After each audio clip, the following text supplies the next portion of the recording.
Yo, Bo, remember you're doing the sound for my project tomorrow night? Huh. Oh yeah, sure. I need you to do a good job with the sound. I'm counting on you. This is a really important project for me. Yeah, no problem, man. By the way, can I use your phone? Mine's dead and I need to make a quick call. Yeah, sure. Yeah, here it is. Save. Oh, and I kind of dropped a stinker in your toilet, so you might want to freshen up in there. Am I too nice? Are you too nice? If you're asking this question, then there's probably some degree of truth to it. Otherwise, you'd be out there kicking some ass. Probably right about now. But in all seriousness, this question isn't really a laughing matter when directed towards nice guys and nice girls. All niceys get this slap across the face feeling whenever they're judged as being too nice, either by themselves or other people. It's definitely a strange and frustrating label to be stuck with. I should know, I'm one of them. We live in a highly cynical age where people feel free to criticize and judge everyone else, especially on the internet, where they are shielded by a magical force field known as anonymity.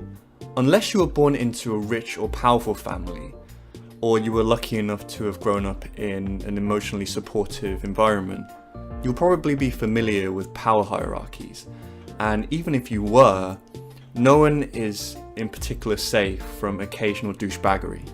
Particularly if you went to or are currently attending school, which I'm guessing you did, then you'll know that unless you were in with the popular kids or the delinquents, then you were probably picked on or at least annoyed from time to time.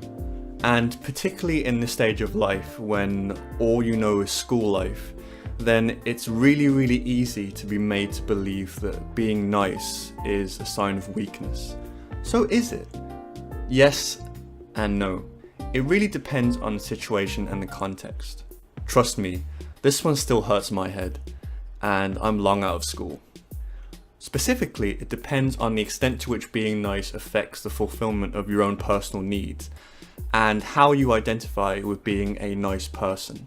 In terms of personal needs, there is such a thing as being so nice as to passively allow other people to rob you of your time and your energy. And as much as the advice to simply not let this happen and to stand up for yourself by growing a pair is given out like candy, that's only about half of the story.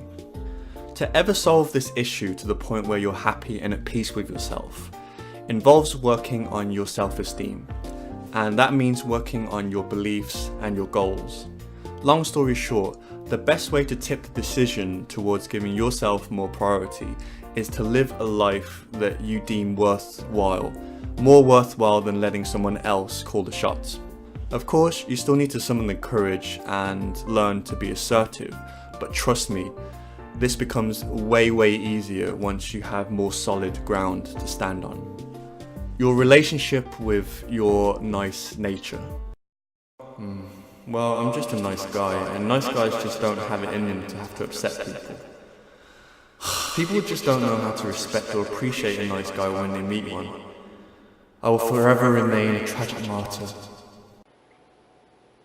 This happens particularly with nice guys. I'm familiar with this mindset because I used to live and breathe it, and even now it rears its ugly head from time to time. The problem is, if we were to honestly ask ourselves if we've ever been less than nice, then I'm willing to bet that not one of us would answer no. At least honestly anyway. When you make this excuse, you're implying that being nice is an innate, unchangeable trait of yours, and you can't be held responsible for how things play out.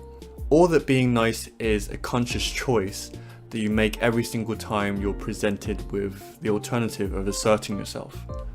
Being nice is not an unchangeable trait. If you were really unhappy about being too nice, then you're perfectly free to change that about yourself. Number 2, you might have to look inside and make the rather painful realization that sometimes you're being overly nice because you're just scared. You're scared of the person or the consequences of asserting yourself. Don't get me wrong, you may have some genuinely nice traits, but you have to be open to the possibility that you're just scared and you want to avoid conflict because it's scary. Having said this, I'm now going to do a 180 and dispel all of the negative social connotations by saying that being nice is a gift as much as it can appear to be a curse. Yeah, in the short term, being aggressive and forcefully taking what you want can work very well, and some of us nice guys and girls should take a few notes on being bold in our intentions. But bringing the big picture into focus, a predominantly destructive attitude is not sustainable, and nor is it healthy. I don't care how bad you've had it, how tough or independent you think you are, you will always remember the people who are kind to you. And I bet under the influence of those kind people was when you felt your strongest and your most secure. I would even argue that being someone who is just simply strong pales in comparison to the difficulty and the responsibilities that come with being someone who is both strong and kind. It's one thing to knock down the things and the people who are in the way, but it's another to then forgive, rectify, and rebuild into something better. That's why we look up to the heroes, the Supermen, the Spider-Men, the Gokus, and the Sailor Moons. It's not easy, but I hope I've renewed your faith, even just a little bit, in being a nice guy or a nice girl. You don't have to be stuck as a pushover. Build on yourself, make peace with yourself, respect yourself, and take care of yourself. Be someone who is nice and kind and is strong enough to handle the consequences, and maybe even inspire the non-believers. Most importantly, be someone who is nice out of choice, not fear.